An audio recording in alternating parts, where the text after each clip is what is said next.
Hi friends, welcome to Redex Media. பரபரப்பாக நீங்கள் லாஸ்ட்டாக இந்த திருப்பூரில் 3 பண்ணை வீட்டு கொலை அந்த சம்பவத்தை பார்த்து எனக்கு நல்ல ஒரு ஆதரவு தெரிவித்த வீவர்ஸ் அனைத்து நல்லுள்ளங்களுக்கும் என்னோட மனமார்ந்த நன்றியை தெரிவிச்சுக்கிறேன். ஏன்னா அந்த அளவுக்கு அந்த வீடியோவை நீங்கள் ரொம்ப நேரம் பார்த்துருக்குறீங்க. அடுத்தது என்ன சொல்ல போகிறாங்க அப்படின்னு கண்டிப்பாக அடுத்த வீடியோவில் இதை பற்றி முக்கியமாக பேசுவேன். இன்றைக்கி நம்ம பார்க்க போகிற ஒரு தலைப்பு என்னன்னா, ஒரு புது படம் நம்ம இந்தியாவில் லான்ச் ஆக போகுது. அதுவும் நம்ம சவுத் இந்தியாவில் லான்ச் ஆக போகுது. உலகமே எதிர்பார்த்து கொண்டிருக்கும் இந்த படம்.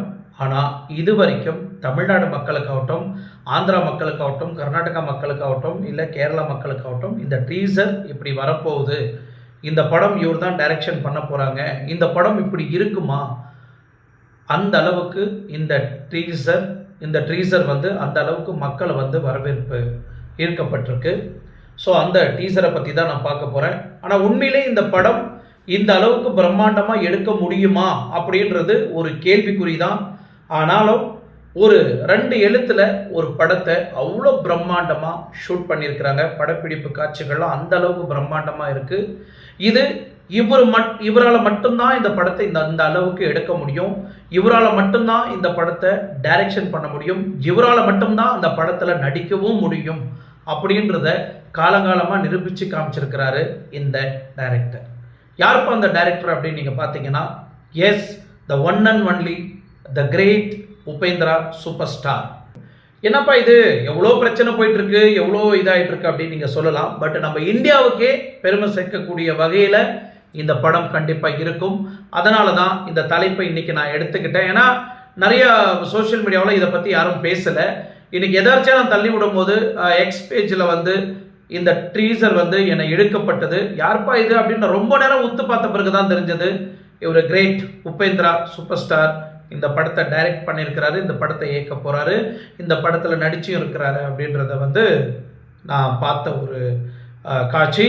ஆனால் இதில் நிறைய பேர் வந்து பெரிய பிரம்மாண்டமான லெவலில் பணத்தை செலவு பண்ணி எடுத்திருக்கிறாங்களா அப்படின்னா அது ஒரு கேள்விக்குறியான ஒரு விஷயம்தான்.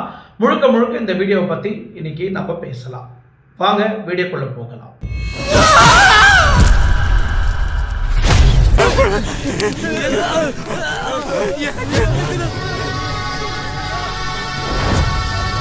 டைரக்டர் உபேந்திரா நிறைய பேருக்கு நம்ம சவுத் இந்தியாவில் தமிழ்நாட்டில் எஸ்பெஷலி தெரியாதுன்னு நினைக்கிறேன்.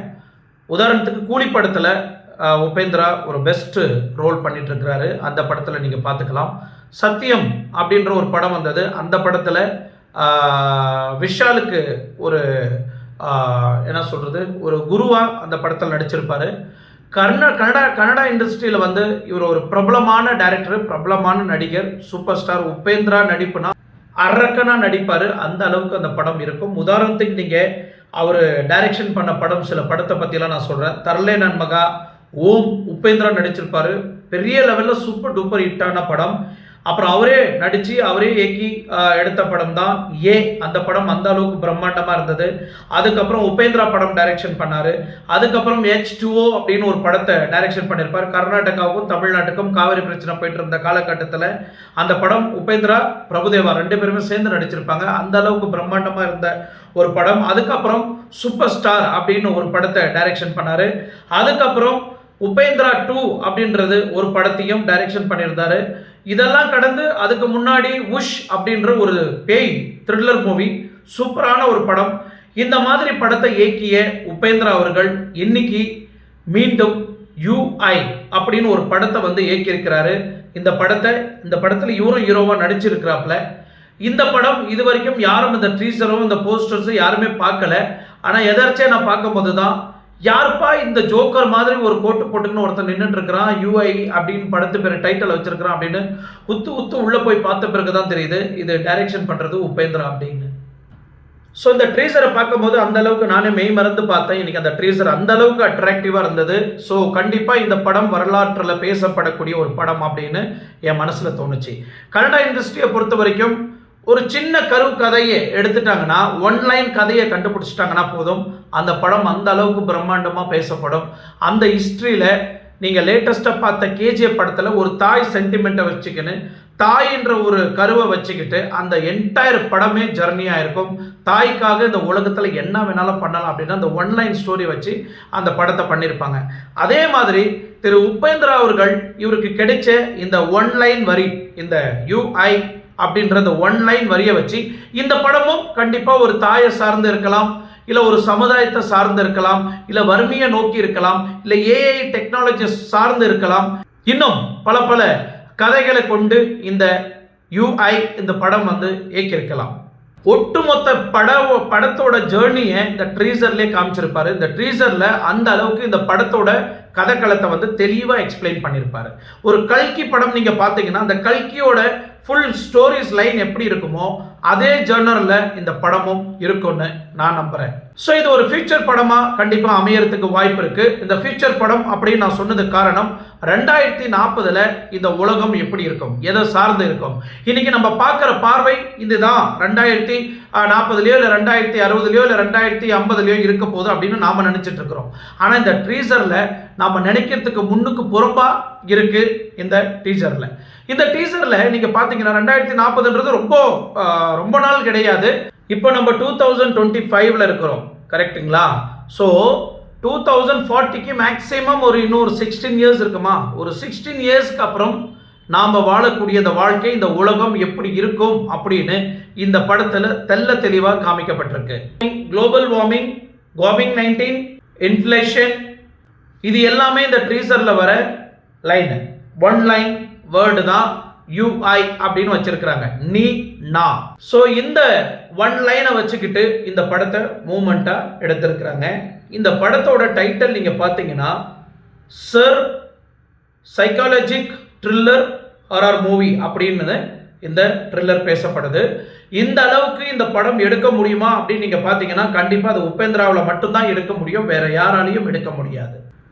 இந்த படத்துல வர காட்சிகள்லாம் நீங்க பாத்தீங்கன்னா அதுவும் இந்தியாவில் இந்த மாதிரி ஒரு படத்தை எடுத்திருப்பாங்களா அப்படின்றதான் ஒரு கேள்விக்குறியா இருக்கு. ஏன்னா இந்த படம் அந்த அளவுக்கு ஹாலிவுட்ல எடுக்கக்கூடிய அந்த தரமான குவாலிட்டியான படம், அந்த படப்பிடிப்பு எல்லாமே இந்த படத்துல கண்டிப்பா மேக்கிங் அந்த அளவுக்கு பண்ணியிருக்கிறாங்க. ஸோ இந்த யூஐ படத்துல நடிச்சிட்டு இருக்கிறது நம்ம great Upendra super star. So இந்த படத்துல நீங்க பார்க்கும்போது இந்த ஜோக்கர் மாதிரி இருக்கக்கூடிய இந்த சீனை பார்த்துட்டு நானே மறந்து போயிட்டேன். இந்த அளவுக்கு பிரம்மாண்டமான இருக்கக்கூடிய இந்த படம் இந்த இடத்துல ஏன் ஒரு ஜோக்கரை வச்சிருக்கிறாங்க அப்படின்னு நீங்க பாத்தீங்கன்னா இந்த படத்துல கருத்து சொல்ற எல்லாருமே ஜோக்கரா தான் பார்க்கப்படுது. அதை சிம்பாலிக்கா மையப்படுத்தி தான் இந்த ஜோக்கர் என்ற ஒரு இமேஜை நீங்க இங்க பார்க்க முடியும். அவங்க ரெண்டு பக்கத்துல நின்றுட்டு இருக்கிறவங்க அவங்க நெஞ்சு மேல அந்த டாட்டூஸை பார்க்கலாம். அந்த படம் ஃபுல்லாவே டிராவல் ஆகும் இந்த டாட்டூஸ். இந்த அளவுக்கு இந்த படத்துல சின்ன சின்ன விஷயத்துங்களையும் மக்களை கவரக்கூடிய வகையில இந்த டாட்டூஸை மையப்படுத்தி இருப்பாங்க. இங்க இந்த படத்துல இன்னொரு காட்சியை நான் பார்த்தேன். ஒரு 6-7 பேர் சுத்தி படுத்துட்டு இருக்காங்க. சென்டர்ல ஒரு வாழைப்பழம் இருக்கும், அது மேல ஒரு பிளட் டிராப் விழுந்துட்டு இருக்கும். அந்த பிளட் டிராப் அங்க அடிச்சுக்கிற ஜனங்க பிளட் தான் அந்த வாழைப்பழத்து மேல விழுது. காரணம், ஒரு வாழைப்பழத்துக்காக இந்த அளவுக்கு அடிச்சுக்கிறாங்களா அப்படின்னு நீங்க பாத்தீங்கன்னா அதுதான் உண்மை. ஏன்னா அந்த அளவுக்கு வறுமை நிலைமை போராட்டி வறுமை அந்த அளவுக்கு மக்களை ஆட்டி படைச்சிட்டு இருக்கோம். அந்த ஒரு பழத்துக்காக அங்க இருக்கிற மக்கள் எல்லாம் அடிச்சுக்கிட்டு அந்த பழத்தை சாப்பிடறதுக்கு முயற்சி பண்றாங்க. 2040 நீங்க இந்த உலகத்தை பாத்தீங்கன்னா இந்த ட்ரீசர்ல பார்க்கலாம், ஒரே குப்பை காடா இருக்கு. ஒரு நீட்னஸ் இல்ல, ஒரு ஹைஜெனிக் இல்ல, வெறிய ஜனங்களா பார்க்கலாம், வீடு மாடி எல்லா இடத்துலயும் நீங்க பார்க்கலாம். ஆனா எல்லா இடமே குப்பை காடா கிடக்கும். பட் எவ்வளவுதான் குப்பை காடா இருந்தாலும் அங்க நீங்க பார்க்கலாம் இந்த பக்கம் அந்த பக்கம் ஒரு மானிட்டர் வச்சிருப்பாங்க. அந்த மானிட்டர் வழியா இவங்க நிறைய நியூஸ் டெய்லியும் அப்டேட்டா ஃப்ரீயா பார்த்துக்கலாம். ஸோ வருங்காலத்துல 2040 அடிப்படை தேவை என்ன தேவைப்படுது மக்களுக்கு அப்படின்னு நீங்க ஒரு கண்ணோட்டத்துல இந்த படத்தை பார்த்துருக்குறாங்க. நீங்க ரைஸ் பால் பார்த்துக்கலாம். ரைஸ் பால் பசிக்காக சாப்பிடக்கூடிய ஒரு உணவு. அது மட்டும் இல்ல, ஃப்ரீயா மொபைல் போன் கொடுக்கப்படும். நீங்க இங்க பாக்குறீங்கல்ல அந்த கேப்ல இருந்து மொபைல் போன் விழும். அடிச்சு பிடிச்சுக்கிட்டு அந்த மொபைல் போன் எல்லாரும் தூக்கிட்டு ஓடுவாங்க. ரைஸ் பால் விழும், அந்த ரைஸ் பாலையும் தூக்கிக்கிட்டு சாப்பிட்றதுக்கு அந்த ரைஸ் பாலை பயன்படுத்திக்குவாங்க. இதுதான் இந்த படத்துல ஒரு முக்கியமான ட்ரீசரா நான் பார்த்த ஒரு உண்மை சம்பவம். ஸோ இந்த படத்தில் இந்த ரைஸ் பால்ன்றது ஒரு சோற்று உருண்டை. அந்த உருண்டைக்காக இந்த மாதிரி மக்கள் வந்து அடிச்சுக்கிறாங்களா? நீங்க பார்க்கலாம், இந்த போட்டோவில் ஒருத்தர் கீழே படுத்துட்டு இருக்காங்க, ஒரு குழந்தை மேலே அழுதுட்டு இருக்கு. இந்த அளவுக்கு ஒரு ரைஸ் பால், ஒரு சோத்துக்காக இந்த அளவுக்கு மக்கள் அடிச்சுக்கிறாங்களா அப்படின்னு பார்த்தீங்கன்னா ஒரு கேள்விக்குறியான ஒரு விஷயம்தான். இந்த படத்தில் நிறைய பேரை வந்து சவுத் இந்தியாவில் இருக்கிறவங்கள தான் காமிச்சிருக்கிறாங்க, அதுவும் கர்நாடகாவில் இருக்கிறவங்கள தான் காமிச்சிருக்கிறாங்க. நீங்க பார்த்தீங்கன்னா இதுல சவுத் ஆப்பிரிக்காவில் எந்த அளவுக்கு மக்கள் வந்து பசியும் பட்டினியுமா இருக்க போறாங்கன்றத சிம்பாலிக்கா இந்த படத்திலையும் வேற்று கிரகவாசிகளையும் இந்த படத்துல அழகா காமிச்சிருக்கிறாங்க. நீங்க ஒரு வண்டியை பார்த்திருக்கலாம், இந்த ரைஸ் போல் அப்புறமா இந்த மொபைல் போன் எல்லாம் விழும் இல்லையா, அந்த வண்டியை கேரி பண்றது தயாரிக்கப்பட்டதான் அந்த வண்டி. அந்த வண்டியோட நம்பர் பிளேட்டை நீங்க பார்த்துக்கிட்டீங்கன்னா department of food public distribution 09 அப்படின்னு அதுல போட்டிருக்கோம். அதுக்கு கீழே தர்மம் 09, ஜாதி 31 and 350 அப்படின்னு அந்த வண்டியில கிளீனா எழுதியிருக்கும். ஸோ இந்த படத்துல 2040லயும் நம்ம மக்கள் இந்த ஜாதியை பிடிச்சிட்டு தான் தொங்க போறாங்க அப்படின்றத இந்த படத்துல தெளிவா எக்ஸ்பிளைன் பண்ணியிருக்கிறார். தாழ்த்தப்பட்ட ஜாதி மக்கள் இருப்பாங்க இல்லையா, வீட்டுக்கு பின்னாடி கொட்டாங்கச்சில தண்ணி கொடுப்பாங்க, கொட்டாங்கச்சில கூழ் கொடுப்பாங்க, கொட்டாங்கச்சில கஞ்சி கொடுப்பாங்க. ஒரு 40 வருஷத்துக்கு முன்னாடி இதை நம்ம பார்த்தோம். மீண்டும் இன்னொரு 40 வருஷத்துக்கு தள்ளி நீங்க பார்க்க போனீங்கன்னா இதே மாதிரி தான் ஒரு சம்பவம் இருக்குன்னு இந்த படத்துல தெளிவா சொல்லப்படுது. அண்ணா, நம்ம ஜாதி ஆளுங்களோட ஒண்ணா உட்கார்ந்து ஃபுட் சாப்பிட்டுக்கிட்டு இருக்கானா? அப்படின்னா ஒரே கடையில எல்லா ஜாதி மக்களுக்கும் டீயா? அப்ப என் ஜாதி என்ன வருது, உன் ஜாதி என்ன வருது? இவங்க தாழ்த்தப்பட்ட ஜாதிகளை வந்து அதே கிளாஸ்ல டீ குடிக்கலாமா? இது எந்த விதத்துல நியாயம் அப்படின்னு இந்த படத்துல மேக்கிங் கிளியரா சொல்லப்படுது. கண்டிப்பா 2040லயும் ஜாதியை பிடிச்சிருந்தான் தொங்க போறாங்க. அப்போ இங்க ட்ரீசர்ல நீங்க பார்க்கும்போது ஒரு பையனோட துணியை தூக்கி பார்ப்பாங்க, இரும்பு கம்பியால சூடு பண்ணி அவன் முதுகுல ஒரு அச்சு அடிக்கப்பட்டிருக்கும். அது வந்து 253 அப்படின்னு ஒரு நம்பர் போட்டிருக்கும். அந்த நம்பரை பார்த்தா தான் இவங்க இந்த ஜாதி அப்படின்னு அங்க இருக்கக்கூடிய அவங்களுக்கு சாப்பாடு கொடுக்கறது, இந்த போன் கொடுக்கறவங்க, அவங்க வேலை செய்யக்கூடிய மக்கள் வந்து இந்த ஜாதிக்கு இதுதான் கொடுக்கணும் அப்படின்னு அந்த முத்திரையை பார்த்து தான் முடிவு எடுப்பாங்க. ஸோ இந்த படத்துல இன்னொரு விஷயத்த ரொம்ப தெளிவா மேக்கிங் பண்ணியிருப்பாங்க. பெரிய ஒரு டிஸ்பிளே வச்சு அந்த டிஸ்பிளே மூலிமா நம்ம படம் பார்த்தாலும் சரி, இல்லை கிரிக்கெட்டை பார்த்தாலும் சரி, இல்லை ஓடிடியில் ஃபிலிம்ஸ் நம்ம இந்த மாதிரி புது புது படத்தை பார்த்தாலும் சரி, நம்ம பணம் கட்டி தான் பார்க்குறோம் அப்படின்றது உங்களுக்கு எல்லாருக்குமே தெரியும். இந்த படத்துலையும் அதே மாதிரி இந்த கிரிக்கெட் மேட்ச் எல்லாம் ஓடிட்டு இருக்கும் போது ஒருத்தர் இந்த மொபைலில் கிரிக்கெட் மேட்ச் பார்த்துட்டு இருக்கிறான். போட்டுக்கிறதுக்கு துணிமணி எதுவுமே இல்லை, தன்னோட வறுமையை பயன்படுத்தி அவங்க நல்லா சம்பாரிச்சுக்கிறாங்க. இதுதான் உண்மை. நிறைய பேருக்கு இது தெரியறதில்ல. நாம் எல்லாருமே நம்ம எந்த இடத்துல உட்காந்து நம்ம என்ன வேணாலும் உங்கள் இஷ்டத்துக்கு என் இஷ்டத்துக்கு நிறைய விஷயங்களை நம்ம பேசலாம்.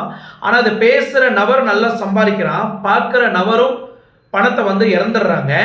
பட் அது அவங்களுக்கு தெரியாமல் இந்த மாதிரி பணம் செலவு பண்ணி சாப்பிட்றதுக்கு சாப்பாடு இல்லை, போட்டுக்கிறதுக்கு துணி இல்லை. ஆனால் வருங்காலத்தில் மக்கள் எல்லாம் டெலிவிஷனை நோக்கி தான் இருப்பாங்க, சோசியல் மீடியாவை நோக்கி தான் நடந்துக்குவாங்க அப்படின்னு இந்த படத்தில் தெள்ள தெளிவாக காமிக்கப்பட்டிருக்கு. இன்னொரு தருணம் இந்த டிஸ்பிளே நீங்கள் பார்க்கலாம், ராக்கெட் வந்து செவ்வாய் கிரகத்துக்கு விட்டுருப்பாங்க, செவ்வாய் கிரகத்துக்கு ராக்கெட்டை விட்டுருப்பாங்க விண்வெளிக்கு. அதை பார்த்துட்டு இருக்கிற இந்த 3 பசங்களும் பாருங்க ப்ரோ, நம்ம நாடு வந்து ராக்கெட்டெல்லாம் செவ்வாய் கிரகத்துக்கு விடுறாங்க அப்படின்னு சொல்லிட்டு இருக்க தருணத்தில் அந்த சென்டரில் ஹேண்டிகேப்பாக உட்காந்துட்டு இருப்பார் ஒருத்தர். அவர் தொப்புன்னு பாதாள குழிக்குள்ளே விழுந்துருவார். ஸோ அந்த இடத்துல என்ன சொல்ல வராங்கன்னா, எல்லாம் மூடி பொதுமக்களுக்கு ஒரு சேஃப்டியை கொடுங்க அப்படின்னு அந்த படத்தில் அழகாக சொல்லப்பட்டிருக்கு. இந்த சீனில் நீங்கள் பார்க்கும்போது தெளிவாக பார்க்கலாம் எவ்வளோ பெரிய எல்இடி ஸ்க்ரீன். நாங்கள் புது டெக்னாலஜிக்கு தகுந்த மாதிரி எங்ககிட்ட வெப்பன்ஸ் எல்லாம் இருக்குது, நாங்கள் அந்த அளவுக்கு முன்னெச்சரிக்கையோடு இருக்கிறோம் அப்படின்னு இந்த பாமர மக்களுக்கும் இந்த மானிட்டருக்கும் கனெக்ட் பண்ணி காமிச்சிருப்பாங்க. இந்த படத்தில் அந்த அளவுக்கு அரசியலை பேஸ் பண்ணி இந்த படம் எடுக்கப்பட்டிருக்கு. அரசியல்வாதிகள் இந்த அளவுக்கு மக்களை முட்டாளாக்கி வச்சிருக்கிறத இந்த படத்தில் தெள்ள தெளிவாக காமிக்கப்பட்டிருக்கு. ஏன்னா ப்ரோ, இந்த படம் உபேந்திரா டைரக்ஷன் பண்ணாங்கன்னு சொல்றீங்க, இந்த அளவுக்கு பிரம்மாண்டமா இருக்கு, கதை பேசப்படுது அப்படின்னு நீங்க சொல்றீங்க பிரதர் அப்படின்னு நீங்க சொல்லலாம். எஸ், இதில் நீங்க உபேந்திரா போட்டுட்டு இருக்கிற ட்ரெஸ்ஸை கூட பார்க்கலாம். அவர் இப்போ மட்டும் இல்லை, 20 வருஷத்துக்கு முன்னாடியே கிழிஞ்சு போன பேண்ட்டை போட்டுக்கின்னு ஃபேஷனாக காமிச்ச ஒரு நபர். அதுக்கப்புறம் தான் பொதுமக்கள் எல்லாம் கிழிஞ்சு போன ஃபேன்சி ஸ்டைல் 30-20 வருஷத்துக்கு முன்னாடியே இன்னைக்கு போடக்கூடிய ட்ரெண்டிங்கில் கிழிஞ்சு போன பேண்ட்டெல்லாம் அவர் அந்த காலத்துல அன்னைக்கு போட்டு காமிச்சிட்டாப்ல உபேந்திரா. இதுதான் அடுத்த ஜென்ரேஷனில் நடக்க போகுது அப்படின்னு. அதே மாதிரி தான் இதில் நீங்கள் இந்த படத்தில் ஒரு காஸ்டியூமை பார்த்துருக்கலாம். அந்த காஸ்டியூமே ஒரு மாதிரி விசித்திரமாக இருக்கும். அது பக்கத்தில் ஒரு கழுகை பார்த்துருக்கலாம். கழுகு சிம்பிள் வந்து அமெரிக்காவோட சிம்பிளாக எடுத்துக்கலாம். ஏன்னா வருங்காலத்தில் அமெரிக்கா நம்மளை எப்படியெல்லாம் ஆட்சி செய்ய போகிறாங்க, நம்மளை எப்படியெல்லாம் ஆட்டி படைக்க போகிறாங்க அப்படின்றத அந்த கழுகை வந்து இடன் சீக்ரெட் மாதிரி வைக்கல, அவர் தோள் மேலேயே தெளிவாக காமிக்கப்பட்டிருக்கு உபேந்திரா. அடுத்த ஜென்ரேஷனில் அமெரிக்கா நம்மளை எப்படி ஆட்டி படிக்க போகிறாங்க இந்த இன்டெலிஜென்ட் டெக்னாலஜியெல்லாம் வச்சு அப்படின்றத இந்த படத்தில் சிம்பாலிக்காக காமிச்சிருப்பாரு டைரக்டர் உபேந்திரா. இந்த படத்தில் அப்படியே நீங்கள் பார்த்தீங்கன்னா பின்னாடி பார்த்தீங்கன்னா ஒரு பெரிய கார் இருக்கும். அந்த காரில் VIP 1 இருக்கும். இவர் அரசியல்வாதியா, சர்வாதிகாரியா, இல்லை இந்த படத்தில் ஒரு பெரிய டானா அப்படின்றத வந்து படம் பார்த்த பிறகு தான் நம்மளுக்கு தெரியும். பட் இதில் எடுத்திருக்கிற அந்த விஷுவல், அந்த காட்சிகள்லாம் பார்க்கும்போது பெரிய லெவலில் பரபரப்பாக பேசப்படும். இந்த படம் பேன் இண்டியா லெவலில் பரபரப்பாக பேசுறதுக்கு வாய்ப்பு இருக்கு. அப்படியே உபேந்திரா ஒரு ரவுண்டு சர்க்கிளில் வந்து இறங்குறாரு. அந்த இடத்துல மக்கள் எல்லாம் வறுமை நிலைமையில கஷ்டப்பட்டுட்டு இருக்கிறாங்க. நீங்கள் அப்படியே பக்கத்தில் பார்த்தீங்கன்னா ஒரு அம்மா உட்காந்துட்டு இருப்பாங்க, வயசான அம்மா. இது பேஸ் பண்ணி தான் இந்த படம் இருக்குன்னு நான் நம்புகிறேன். ஏன்னா இது வந்து உபேந்திராவோட அம்மாவாக இருக்கலாம். ஏன்னா உபேந்திரா பக்கத்தில் நிற்கிறாரு, அவங்க அம்மா பக்கத்தில் உட்காந்துட்டு இருக்கிறாங்க. ஸோ ஒரு வகையில் இது அம்மாவை கனெக்ட் பண்ணக்கூடிய ஒரு படமாக கூட இருக்கலாம். ஏன்னா கன்னடா இண்டஸ்ட்ரியில் வருங்காலத்தில் நீங்கள் ஜோகி பார்க்கலாம், KGF பார்க்கலாம், இல்லை இந்த படத்தை பார்க்கலாம். இது எல்லாமே அம்மாவை ரிலேட்டட் பண்ணி கனெக்ட் பண்ணி இருக்கக்கூடிய ஒரு படம் தான். ஏன்னா கன்னடாவில், கர்நாடகாவில் தாய்க்கு அந்த அளவுக்கு மரியாதை. அது கர்நாடகா மட்டும் இல்லை, ஒட்டுமொத்த உலகத்திலேயே தாய்க்குன்னு ஒரு ஸ்தானம், தாய்க்குன்னு ஒரு மரியாதை இருக்கும். ஆனால் கன்னடா இண்டஸ்ட்ரி இப்போ இந்த ஜென்ரேஷனில், போன ஜென்ரேஷன் நீங்கள் பார்த்தீங்கன்னா தாயை பேஸ் பண்ணி தான் நிறைய படத்தை எடுப்பாங்க. ஆனால் மீண்டும் இந்த காலத்தில் இந்த ஜென்ரேஷனில் அதே தாய் சென்டிமெண்ட்டை வச்சு பெரிய பெரிய படங்கள்லாம் இன்னைக்கு சூப்பர் டூப்பர் ஹிட்டாக ஆயிருக்கு. இன்னொரு சைடில் நீங்கள் பார்க்கும்போது கைதி படத்தில் பார்த்துருக்கலாம், இல்லை விக்ரம் படத்தில் பார்த்துருக்கலாம், இல்லை KGF 2ல் பார்த்துருக்கலாம். அந்த அளவுக்கு ஒரு பெரிய ராக்கெட் லான்ச்சர் மாதிரி இருக்கும். படப்படான்னு வச்சு அப்படியே ஷூட் பண்ணுவாங்க. அதை இந்த படத்துலையும் உபேந்திரா அவர்கள் வெறும் காஸ்டியூமை மட்டும் மாற்றிருக்கிறாரு. அந்த காஸ்டியூமை மாற்றி அந்த கன்னில் நிறைய பேர் நெஞ்சில் ஷூட் பண்ணலாம், இல்லை முதுகில் ஷூட் பண்ணலாம், இல்லை தலையில் ஷூட் பண்ணலாம். அந்த மாதிரி இடத்துல ஷூட் பண்ணால் ஒரு நியாயம். ஆனால் உபேந்திரா அவர் எப்பயுமே டிஃப்ரெண்ட்டாக தான் பண்ணுவார். அந்த படத்தில் அந்த வறுமையில் இருக்கக்கூடிய நபர்கள் பின்னாடி டிக்கியில் எவ்வளோ அழகாக ஷூட் பண்ணி அந்த படத்தை அழகாக காமிச்சிருப்பாருன்றத இந்த விஷுவலிஸ்டில் நீங்கள் பார்த்துருக்கலாம். இந்த படம் உபேந்திரா நடித்து இயக்கி இருக்கிற இந்த படம் பேன் இண்டியா லெவலில் இந்த படத்தை வந்து ரிலீஸ் பண்ண போகிறாங்க. ஸோ நம்ம எல்லாருமே காத்திருந்து இந்த படத்தை பார்க்கணும். கண்டிப்பாக இந்த படத்தில் ஒரு முக்கியமான இம்பார்ட்டண்ட் மெசேஜ் இருக்கும்னு நான் நம்புகிறேன். கடைசி உலக போர் அப்படின்னு ஒரு படம் வந்திருக்கும். இப்பப்பா தமிழ் அந்த படத்தில் நடிச்சிருப்பாரு. அந்த படமும் இந்த படமும் ஒன்று தானா அப்படின்னு நீங்கள் பார்த்தீங்கன்னா கண்டிப்பாக அந்த படம் ஜேர்னர் வேற, இந்த படத்தோட ஜேர்னர் வேற. நம்ம ஒரு சின்ன படத்தை கூட இந்த படத்தை ஒப்பிட்டு பேச முடியாது. பட் ஆஃப்கோர்ஸ் உபேந்திரா ஒரு படம், உபேந்திரா எடுக்கக்கூடிய சின்ன படமாக இருந்தாலும் சரி, உபேந்திரா டைரக்ஷன்னா அந்த படத்துக்கு பெரிய எதிர்பார்ப்பு ஒன்று இருக்கும். ஸோ அதுதான் இன்னைக்கு கர்நாடகா மக்களும் எதிர்பார்த்துட்டு இருக்கிறாங்க, நானும் எதிர்பார்த்துட்டு இருக்கிறேன். உபேந்திரா ரொம்ப நாளைக்கு அப்புறம் இந்த படத்தை இயக்கிட்டு இருக்கிறாரு. ஆல்ரெடி தலைவர் சூப்பர் ஸ்டார் படத்தில், ரஜினிகாந்த் படத்தில், கூலி படத்தில் ஒரு முக்கியமான பாத்திரத்தில் இவர் நடிச்சிட்டு இருக்கிறாரு. அந்த படத்தில் அந்த அளவுக்கு பரபரப்பாக பேசப்படக்கூடிய உபேந்திரா இந்த படத்தில் பெரிய லெவலில் பேசப்படுவாங்க. ஏன்னா உபேந்திராவோட பேர் உலகம் முழுவதும் பேசப்படுது. ஏன்னா அந்த அளவுக்கு ஒரு டைரக்டரு இந்த உலகத்தில் யாரும் பார்த்துருக்க முடியாது. அந்த அளவுக்கு ஒரு பிரம்மாண்டமான ஒரு டைரக்டர் யாருன்னா அது உபேந்திராவை மிகையா சொல்ல முடியும். KGF படம் தமிழ்நாட்டில் ரிலீஸ் ஆகும் போது அந்த அளவுக்கு யாரும் வரவேற்பு கொடுக்கல. ஏன்னா கர்நாடகா படமே எங்கே இருக்குது, இது ஒரு படமா அப்படின்னு சொன்ன அதே தமிழ் மக்கள் நிறைய பேர் நம்ம பார்த்துட்டு இருப்போம். அந்த KGF படம் வரும்போது நம்ம நிறைய பேர் வந்து யாரும் இம்பார்ட்டன்ட் கொடுக்கல. அந்த படம் ஓட ஓட ஓட ஓட பொதுமக்கள் எல்லாம் யஷ்க்கு அந்த அளவுக்கு ஆதரவு கொடுக்க ஆரம்பித்தாங்க. KGF படத்துக்கு அந்த அளவுக்கு வரவேற்பு கிடைக்கப்பட்டது. அதே மாதிரி இந்த படத்துக்கும் UI இந்த படத்துக்கும் அந்த அளவுக்கு பொதுமக்கள்கிட்ட வரவேற்பு அதிகமாக கிடைக்கணும் நான் நம்புகிறேன். ஸோ உபேந்திரா எடுக்கிற எல்லா படமே எல்லாமே 3 எழுத்துல 2 எழுத்துல தான் இருக்கும். நீங்கள் H2O பார்க்கலாம், ஓம் பார்க்கலாம், தர்லே நன் மகா அப்படின்னு ஒரு படத்தை பார்க்கலாம், உஷ் பார்க்கலாம், உபேந்திரா 2 பார்க்கலாம், சூப்பர் ஸ்டார் பார்க்கலாம். இந்த மாதிரி நிறையா படத்தை வந்து இவரே டைரக்ஷன் பண்ணி நடிச்சிருந்தாரு. நிறைய படத்தில் வில்லனாவும் நடிச்சிருப்பாரு. தெலுங்கு, தமிழ், கன்னடா, மலையாளம் நிறைய படத்தில் நீங்கள் பார்த்துருக்கலாம். பட் இவர் அந்த அளவுக்கு சாதுவான ஒரு மனுஷன். ஆனால் பேசக்கூடிய டைலாக்லாம் சும்மா பஞ்சு டைலாக் இல்லை தம்பி, இது நெஞ்சு டைலாக் அப்படின்னு சொல்லுவார் இல்லைங்களா, அந்த மாதிரி நெஞ்சு டைலாக் மாதிரி உபேந்திரா அடிக்குவார். அந்த அளவுக்கு அவர் டைரக்ஷனும் இருக்கும், அந்த அளவுக்கு தன்னோட நடிப்பையும் வெளிப்படுத்தியிருப்பார். ஸோ இந்த UI படம் பொதுமக்களால் போற்றக்கூடிய படம், பாராட்டக்கூடிய படம். நம்ம சவுத் இந்தியாவில் இந்த அளவுக்கெல்லாம் பிரம்மாண்டமான ஒரு டைரக்டர்கள்லாம் இருக்கிறாங்களா அப்படின்றத வந்து இந்த படத்தில் தத்ரூபமாக காமிக்கப்பட்டிருக்கு. வருங்காலத்தில் டெக்னாலஜி பொதுமக்களை எந்த அளவுக்கு வாட்டப்போகுது, என்னதான் பெரிய லெவலில் டெக்னாலஜி வளர்ந்தாலும் வறுமைன்றது ஒன்று வளரவே வளராது. பொதுமக்கள் வறுமையில் தான் கஷ்டப்பட போகிறாங்க அப்படின்றத இந்த படத்தில் தெளிவாக காமிக்கப்பட்டிருக்கிறாங்க. இப்போ பாகிஸ்தான் மக்களும் அங்கே ரஷ்யாவில் நடக்கிற இந்த போர்லேயும் நீங்கள் பார்த்தீங்கன்னா அந்த அளவுக்கு பசியில் வாடிட்டு இருப்பாங்க. ஏன்னா அங்கே ரேஷனுக்கு அரிசி பருப்புக்கெல்லாம் ரொம்ப பற்றாக்குறையாக இருக்கிறதுனால சூப்பு பண்ணி அங்கே வசிக்கிற மக்களுக்கு ஊற்றிட்டு இருக்கிறாங்க. இப்போவே இது கண்கொள்ளா காட்சியாக நம்ம பார்த்துட்டு இருக்கிறோம். ஆனால் வருங்காலத்தில் இன்னும் எப்படி இந்த வறுமை வந்து பொதுமக்களை ஆட்டி படிக்க போகிறதுன்றத நம்ம காத்திருந்து பார்க்க வேண்டும். ஸோ மக்களே, அடுத்த வீடியோவில் சந்திக்கும் வரை உங்களிடம் விடைபெறுவது உங்கள் RK. நன்றி, வணக்கம்.